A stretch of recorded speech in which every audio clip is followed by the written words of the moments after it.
We'll be beginning with our post-lunch sessions, and this session is the Editor's Corner. These are the kind of sessions which continue even after the conferences are over. So we are blessed to have wonderful faculty with us, and I would take the honor to invite the chairpersons for this session, Dr. M.S. Kuru, the Associate Editor, Journal of Clinical and Experimental Hepatology. Welcome, sir. Dr. Alexander Louet, Associate Editor, Journal of Hepatology. We have the pleasure to have Dr. Louet with us today. Dr. Purita Tandon, Associate Editor, Journal of Hepatology, will be joining us shortly. And Dr. Akash Roy, Executive Editor, Journal of Clinical and Experimental Hepatology. So I welcome all the chairpersons, and over to you.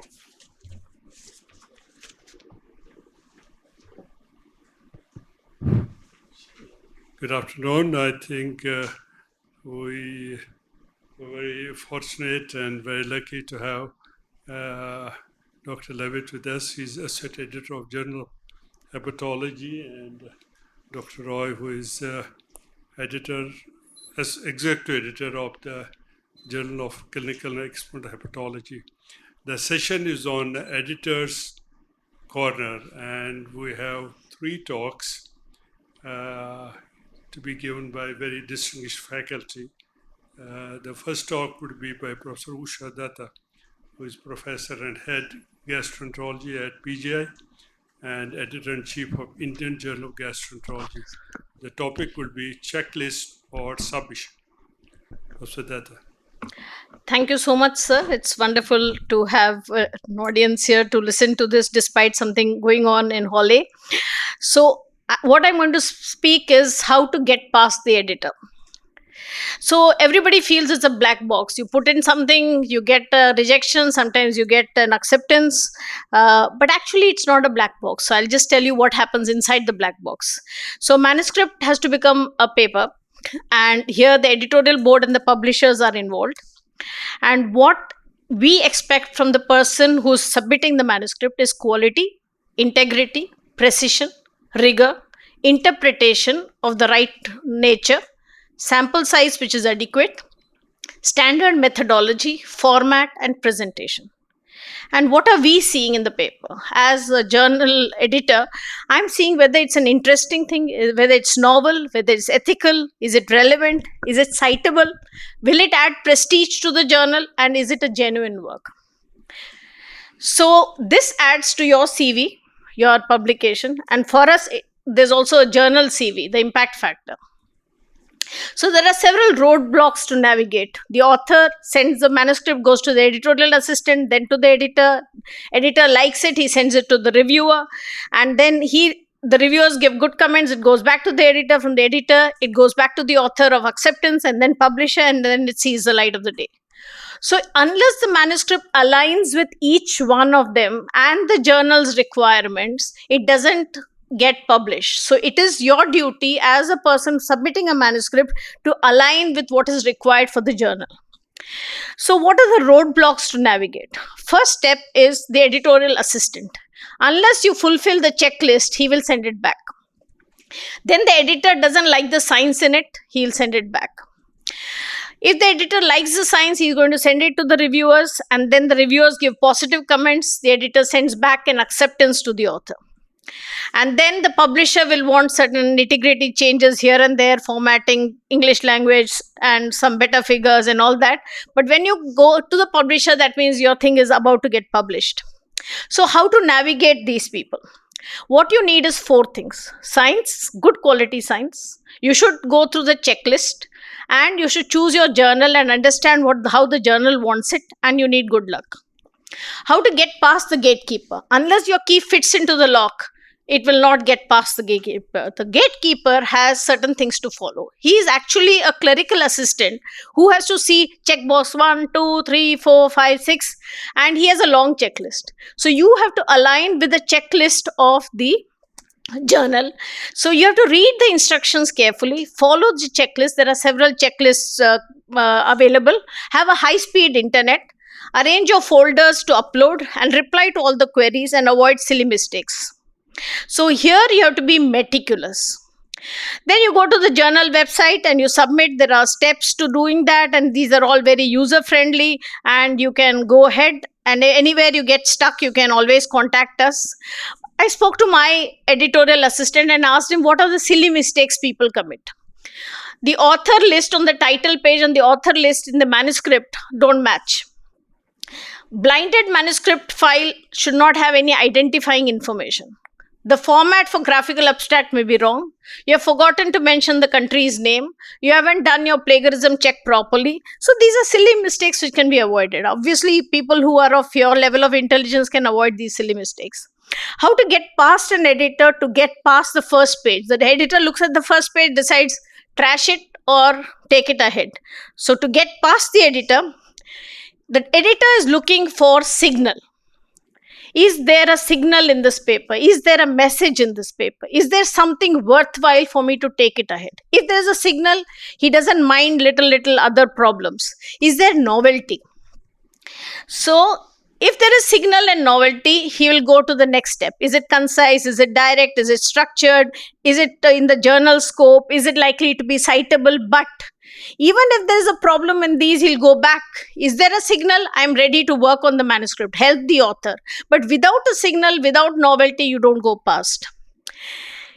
And if it is not in journal style, poor flowcharts, poor quality figures, substandard images, duplicate work, fraud, any kind of these things makes the editor feel, if he could not write a manuscript properly, how can I trust him with having done the study properly? You understand? Your manuscript is your face. It is you. The editor is looking at your face.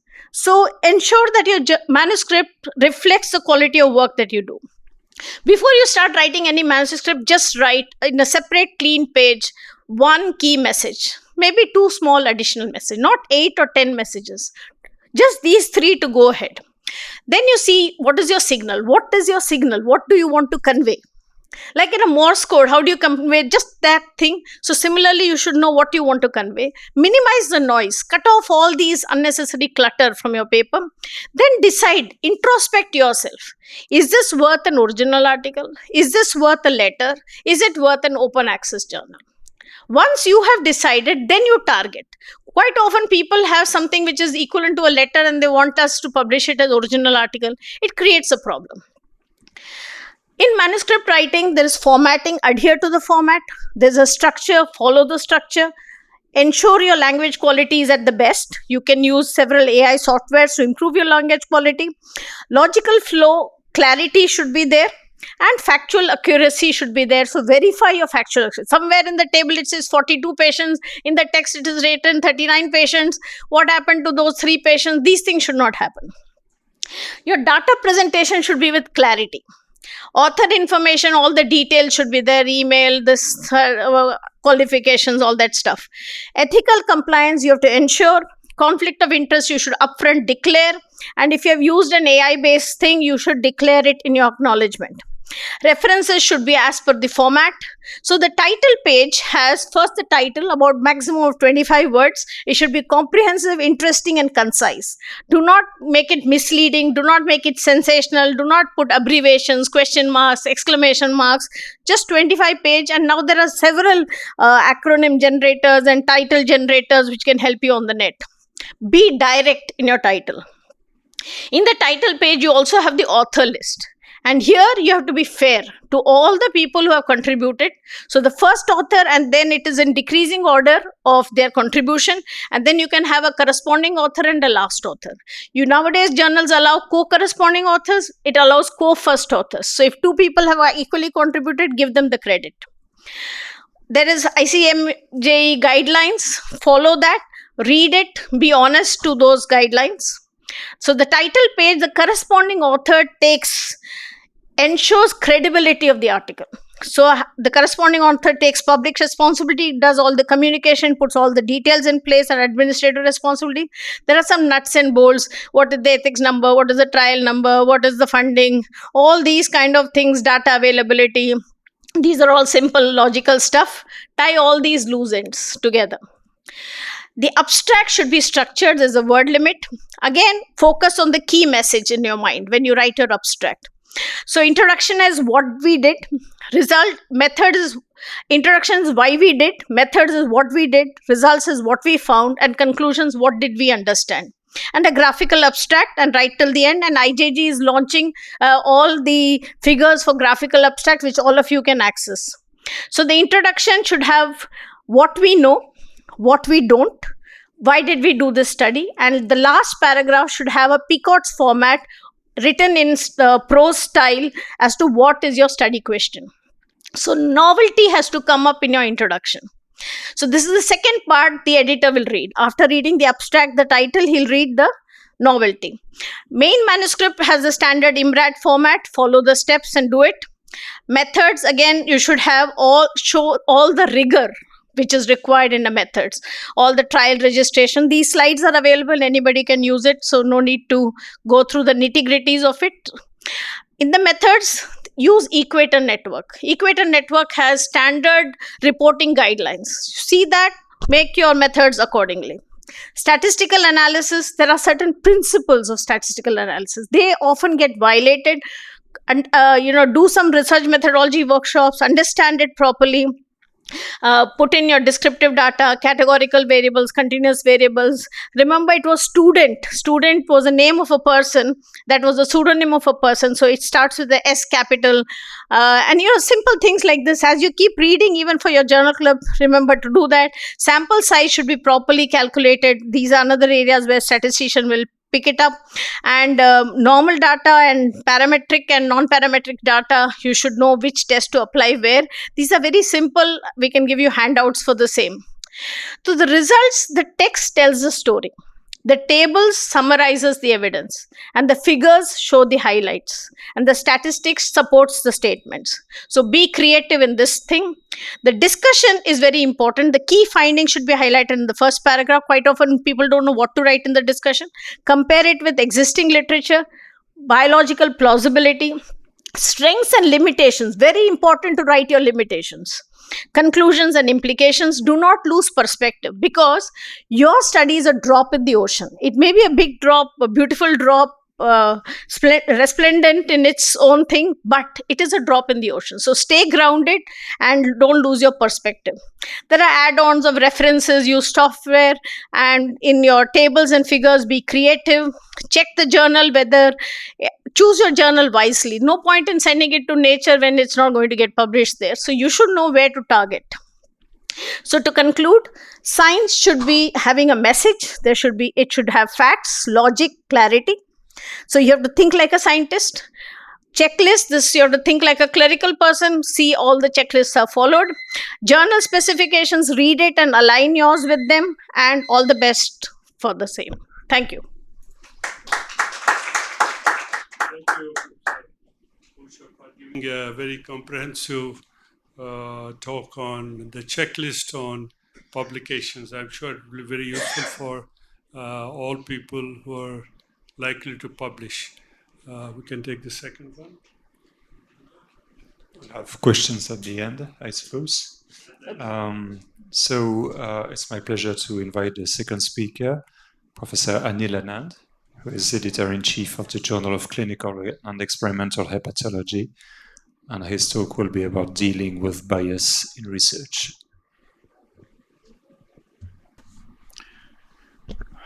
I think I've been given a very difficult topic. And I'm not going to address it to the postgraduates. What I am going to speak about may alarm many of my co-editors sitting here and may even make them upset. I stand here on behalf of Journal of Clinical and Experimental Hepatology. It's a young journal, and we received our first impact factor only 2 years back. Bias is a strong feeling of favor towards or against one group of people, or on one side of an argument, often not based on fair judgment of facts. Bias distorts scientific truth and public trust. Editors, as gatekeepers of quality and fairness, have to guard against it. Biggest defense is awareness that it exists, and one has to be vigilant about different types of bias. Bias can exist anywhere in the researcher's mind, in the research methods, and even in the editors. And bias can be of several degrees or grades. One is an inadvertent research bias that represents genuine error in planning, and this is the commonest type of bias that we come across in the papers. Then there is a bias towards reporting positive results. Higher grade of bias is that where you add a spin to the conclusions to show certain impact which the data does not support. And the worst kind of bias is called fraud. The several types of bias exist, and the commonest I said is a bias that exists in the research methods. There can be a bias in sampling, in randomization, in blinding, in allocation, in concealment, in dropouts, or stopping trial early for the showing the benefit. And example is a paper that says that Delhi has higher prevalence of MASLD than Chandigarh because diabetes is more common in Delhi. Here we have accepted the evidence that we believe that diabetes causes MASLD, but we have not looked at other kind of evidence like whether air pollution is more in Delhi or not, whether the water pollution is more in Delhi or not. So we tend to highlight the evidence that we believe and ignore the evidence that we have not collected. You may remember a series of papers that were published in very high impact journals like Lancet during COVID pandemic and had to be retracted subsequently because they were pointed out to be heavily biased. Our own research watchdog, ICMR, had published papers which were severely criticized for being very biased. Even the New England Journal of Medicine has been subjected to selective reporting of trials. It is well known that trials showing positive results are selectively published, and the positive effects of the drugs are highlighted. Selective reporting gives an impression of exaggerated effectiveness of treatment, and this is why the editors demand trial registry and access to complete data whenever such trials are published. Unrelated but significant, there are also reported undercurrents of bias related to gender and race, with underrepresentation of women and minorities.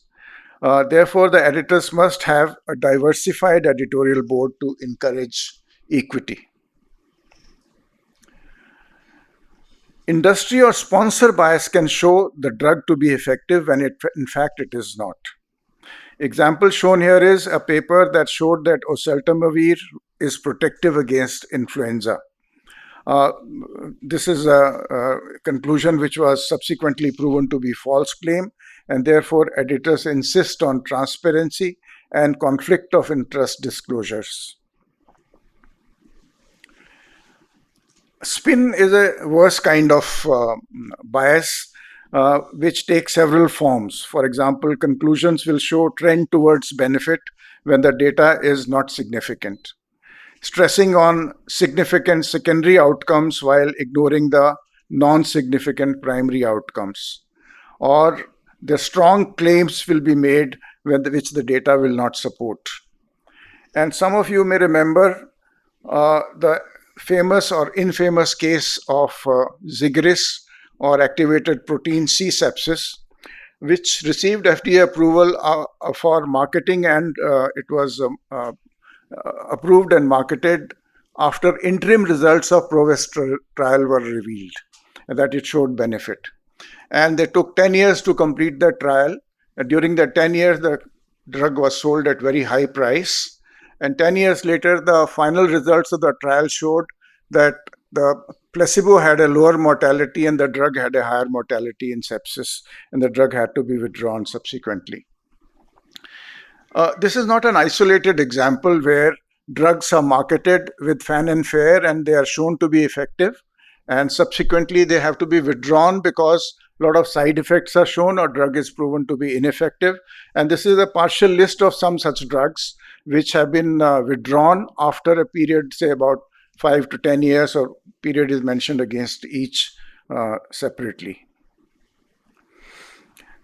there is a irrefutable evidence to show that conclusions in the trials funded by for-profit organizations may be more positive due to biased interpretation of trial results, and editors need to carefully evaluate where such conclusions in the randomized controlled trials are really supported by data or not.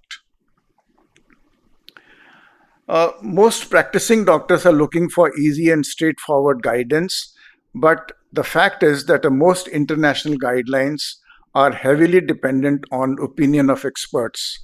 In fact, if there are 100 statements, I think 85 statements would be dependent only on the expert opinions. And the expert opinion is something which is generally very biased and can be bought or can be swayed. There are several instances where guidelines have resulted in harm to patients. They recommended a higher dose of drugs, or they recommended drugs where they were not indicated. And the worst kind of bias is fraud. And many of you will not probably believe that. Let me start by talking about a very famous paper, seminal paper on genetics written by Gregor Mendel. It was written in 1866, and more than 50 years later, it was reanalyzed by Ronald Fisher, and he published a statistical analysis of Mendel's data and concluded that data of most, if not all, experiments have been falsified so as to agree closely with Mendel's expectations. And similar analyses were done by many other people and was published separately as Too Many Chi-Squares, Hanky-Panky at the Monastery, Great Fakes in Science, and Betrayers of the Truth. This is not an isolated example. There are many examples, and I've just quoted two more. Sir Ronald Darcy, 1990s, a physician who was a shining star researcher of Harvard University, had published over 100 papers, and he was later found and admitted to have fabricated data and was subsequently suspended from Harvard. Dr. Roger Poisson, 1994, working on a multi-center clinical trial on lumpectomy versus radical mastectomy in treatment of breast cancer at St. Luke's Hospital, Montreal, had enrolled patients that were not eligible for trial and then falsified and fabricated medical records to cover up their eligibility. I'm showing you this paper which was published just 4 days back. And this is a group of editors who have got together to very boldly say that the entities enabling scientific fraud at scale are large, resilient, and are growing very rapidly. So this is something which every editor has to guard against.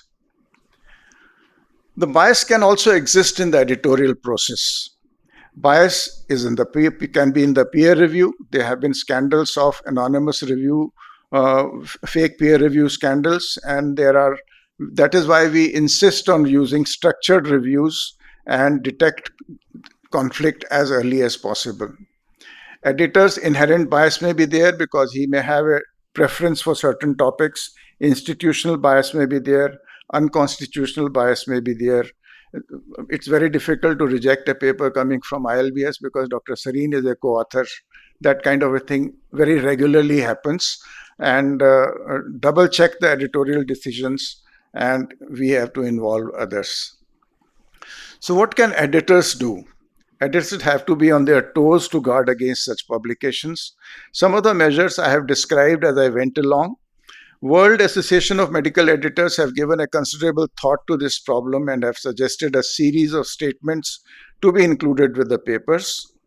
Committee on Publication Ethics has also given certain guidelines which we like to enforce.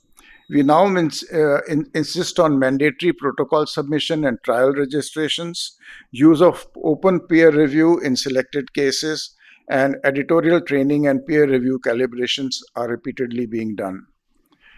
To conclude, I'd like to say that bias is real and multidimensional in publishing. Editors have to lead the change towards transparency.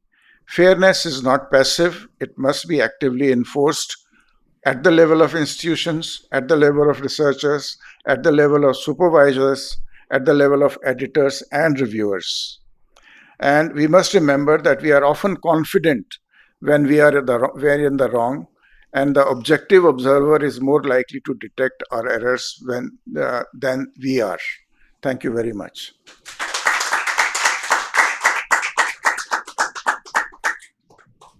Thank you, Professor Anand, for that brilliant presentation. Can we have the third? For the third talk of the session, can we have Dr. Harmeet Mali, who is currently the Deputy Editor of Hepatology, for the third talk, which is Navigating Hepatology, Helpful Case Studies. Wonderful. My slides are up and running. Thank you for the organizers to come and represent the journal here for this audience, and to be non-redundant with the previous two speakers who gave excellent foundational talks. I'm going to use case studies to illustrate some points, things that frequently come up in my job as deputy editor. So I'm going to start with what the primary role of journals is in research. I know the first speaker touched on this already. And really, the cornerstone of our role is to find a home for a paper, making sure that it undergoes a fair and unbiased evaluation and adds to quality and innovation in the field. So without further ado, the first case study. You receive a compelling manuscript with a cover letter that lists recommended reviewers and conflicted reviewers. The recommended reviewers are experts in the field. They have no conflicts of interest, yet no rationale is provided for conflicted reviewers. You receive reviewer 1 comments, and in confidential comments to the editor, learn that the manuscript in its current form was reviewed by the peer reviewer for another journal and not recommended for publication. This is a very common scenario because the pool of expert reviewers is finite. So when you are trying to find a home for your manuscript, my own natural tendency is to aim high. Realistically, I should aim for a journal which is an appropriate home for my paper, because I do not want reviewer burnout or reviewer fatigue. So you want to prevent saturation of the peer review system. Very important for all of you to consider as you are, I know that some are just starting their publication journey. Please keep this in mind. Now you have received comments from the second reviewer, and they appear unduly harsh. What is your responsibility as an editor in this case? I think the previous speaker touched on this, bias in peer review. On our end as editors, we get to rate the reviewers. We use a 5-point scale at Hepatology for timeliness, and also a 5-point scale for the quality of their review. So as an editor, then it is my responsibility to make sure that that reviewer's performance is recorded in our editorial management system. But even more important than that is to then qualify the comments that I am sending back to the corresponding author by providing editorial guidance on which comments are fair and should be addressed and which can be disregarded. All right, so now a slight twist to this. You have received reviewer 1 comments, but you cannot find a second reviewer. Or you have received reviewer 1 and 2 comments, we typically do 2, and they do not agree in their assessment, and you need to find a third reviewer. This is a scenario in which we really rely on our editorial board members. They are expected to provide timely and fair reviews, and typically it's not a prohibitive workload. And then the associate editors and editorial teams' weekly meetings discuss discordant reviews and the path forward for such papers. Remember, the primary responsibility of the reviewer is not to be a death squad for your paper. It really is to make sure that the new discoveries or the new knowledge that is related to a previous discovery gets disseminated rapidly. Remember that, because you will also serve as reviewers, not just as authors. All right, second case study. A reviewer confidentially notifies the editor-in-chief that they have simultaneously received a very similar unpublished manuscript from another journal for peer review. Now, this is something everyone in this room would frown upon. This is a duplicated submission of unpublished work. If it's a duplicate publication, the work is no longer original. That doesn't really apply here. There are international copyright laws. This is a poor use of resources to send the same manuscript to two reviewers. And also, you have to remember that you're checking this box when you're uploading a manuscript that says that the work is not under simultaneous review. So please do not lie, because then your whole manuscript becomes untrustworthy. There are preprint servers now. There's medRxiv, bioRxiv. Those are not considered peer-reviewed submissions and would not count as a duplicate submission. All right, third case, since we have time. A text matching software detects a high degree of overlap with previous publications that have not been cited. So, plagiarism and how do we avoid it? Systematic and automatic detection of plagiarism is done by publisher software for all manuscripts that are submitted. Plagiarism prevention is key, even self-plagiarism, and you can deal with this by citing, paraphrasing, and seeking permission. The commonest error is to actually not run a plagiarism detection software and forget to cite key citations. I can only describe a Western blot in so many ways, so I would rather reference my own work and be done with it. All right, next case.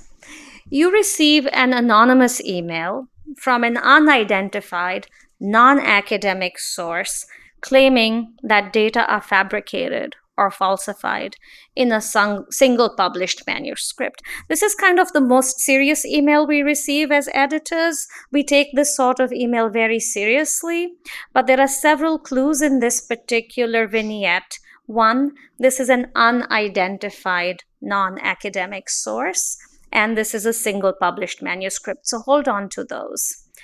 Now, in contrast, you receive an email from a University Office of Research Integrity notifying you of their investigation and its outcome.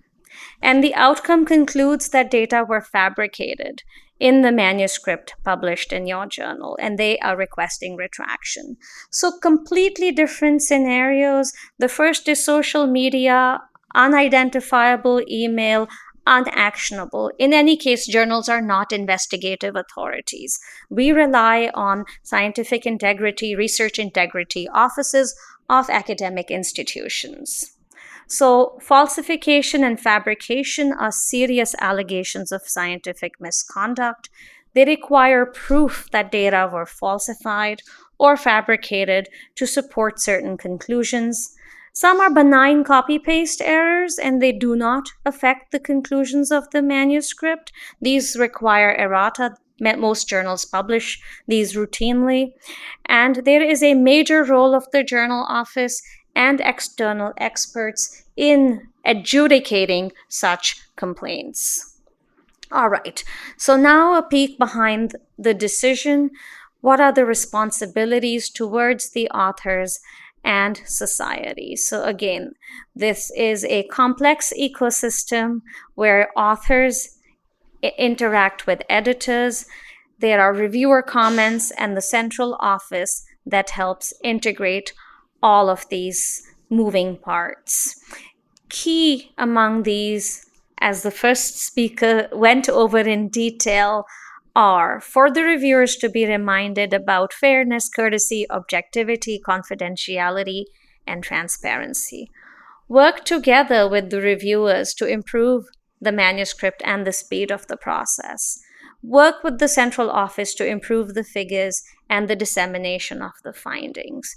And the editors taking into consideration all of these, including others that were highlighted by previous speakers, as well as compliance to standards, which can be followed by using checklists. So, I will conclude with this slide that says that the primary responsibility of the editor is to ensure the quality and integrity of published research by making objective editorial decisions based on the merit of the manuscript, considering factors like scientific rigor, relevance, and ethical conduct, while upholding confidentiality throughout the peer review process. Thank you. Thank you very much for that presentation. I think we have 15 minutes for question and answers. And while you are preparing for that, can we start with, you want to ask a question or a comment? It's more a comment than a question, but you had a question, I think, so please come to the microphone.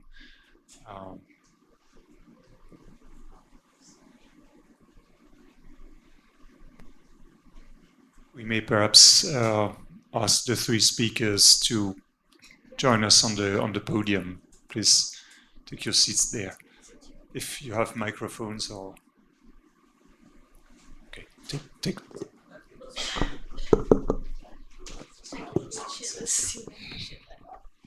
Thank you, ma'am. Thank you, sir, for your wonderful presentation.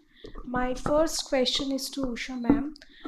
Ma'am, I have just recently started my own lab, and so to communicate a particular research paper on which I didn't publish earlier or didn't have any prior exposure, how well does it accepted by the editors? I don't think there is any need to have been a previous publisher to send a paper. Somewhere all of us have made the first start. So I'm sure if your work is good and is scientifically valid, see to it that you write it well. And we just gave some tips about how it should be written. And if you follow that methodology and choose a journal which is in sync with what you want to publish, I'm sure it will find the light of the day. Any bias in the first author or the author who has already written enough? If she writes That's what she is mentioning there. If she writes a review article, I would be biased. Yes. No, Because generally we accept reviews from people who have done original work in that particular field. But an original article, if you're writing, there is no bias. I think it's an original research, well done. It should be taken on its own sort of what's its quality and ethics and how good it is written. But if you are writing a review and you've not worked on that, you could have difficulty of using, the editors may use bias. Absolutely understandable. Can I ask two more questions? Yeah, good. One more question because there may be other people also. Okay. So one more question is the use of AI, ma'am, that you had mentioned. It's quite confusing for us because in many of the cases AI do help, but in many of the cases it's strictly a no-no. So if you want to comment on that. Every journal has its own AI policy. Most journals do not encourage the use of generative AI. Okay. Hepatology doesn't agree. Correct. There are tools you can use, like Hepatology lists one on their website, that do not use your data to train. Okay. They will proofread your data, they will help improve the language, the coherence, the flow, but they will treat your data as your property. They will not train on your data. The use of such tools is permitted by Hepatology. Okay. Any tool that you employ needs to be disclosed. Okay. What about Journal Clinical Expert Hepatology? AI? Just yesterday I had given a talk on how to use AI for writing papers. Okay.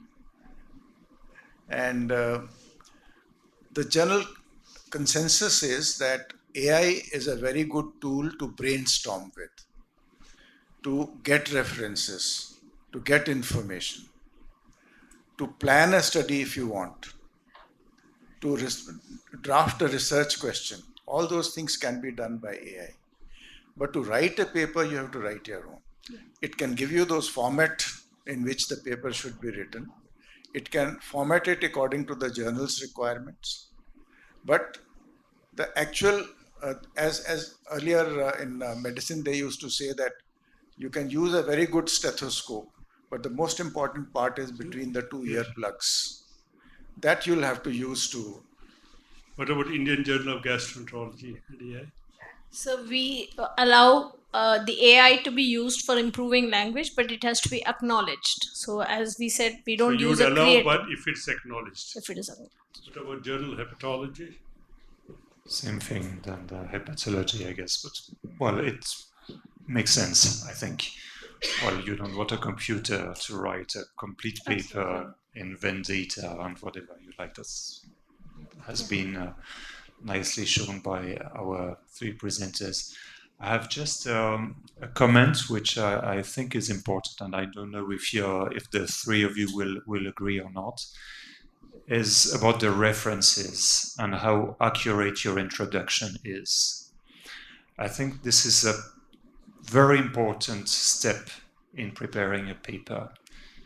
If you miss an important paper, the editor may think that either you don't want to quote this paper because it disagrees with your findings, which is not very good news, or that you made a kind of superficial evaluation of what the evidence is. So please be as accurate as possible when preparing your review. Take your time for the introduction and the references, because these are points that are major to editors. I don't know if you agree with that. But when you use AI, I don't know how many of you have used AI, ChatGPT, Gemini, Perplexity, or Claude, or whatever you're using. They always come with a disclaimer below that AI can be wrong. You check the results. So how do you check the quality of references? In any case, if you're looking for references, last 1 or 2 years data will not be available on these AI tools. It will be older data that will be available. And many a times the AI tools are known to confabulate and hallucinate. Can be very. They will give you a purely, very nicely drafted reference, but that reference won't exist. So that is also very commonly there. Your question, please. Yeah. Just one other additional point. In the introduction, it's very important that we do a complete comprehensive literature search before we write our introduction. That is where we fail sometimes. Quite often our students do the initial component, and it's very important to meticulously check what is the exact status of literature, and your study should address a gap in that literature. And I want to close the loop on this discussion by saying that if there is disagreement, it is better to acknowledge it than to hand wave over it, because the reviewers and the associate editors are content experts. Just one thing I want to ask our team of chairpersons and my presenters: if you have done a study and after the study has been done, another article has got published in that area, by the time you have to write your article, so does that go into the introduction or does that go into the discussion? Because that article has also brought up some findings. So where do you place it, introduction or discussion? Generally speaking, at JHEP in the discussion, but it's not a problem if it is stated in the introduction. Generally speaking, the authors like to say just at the very end of the discussion that after the study was submitted and accepted, we have new data showing that, and they discuss the discrepancy or the lack of discrepancy between their results and what has just been published. You want to make a comment on that? I'm Anand from Hyderabad, India. Go ahead. Excellent talk by everybody. I think the talk on bias or unbiased was terrific talk. How do you overcome the biases in your journals? You see a paper, you see a manuscript with 2 reviewers commenting. How do the editors, associate editors, and reviewers deal with the bias, their own bias? You send to a third reviewer who is probably in favor of that or not? Generally, as she said, that you look for a third reviewer. A third reviewer can be a member of the editorial board. Many times you have been the third reviewer. So how often you feel that there is a bias from the reviewer's side?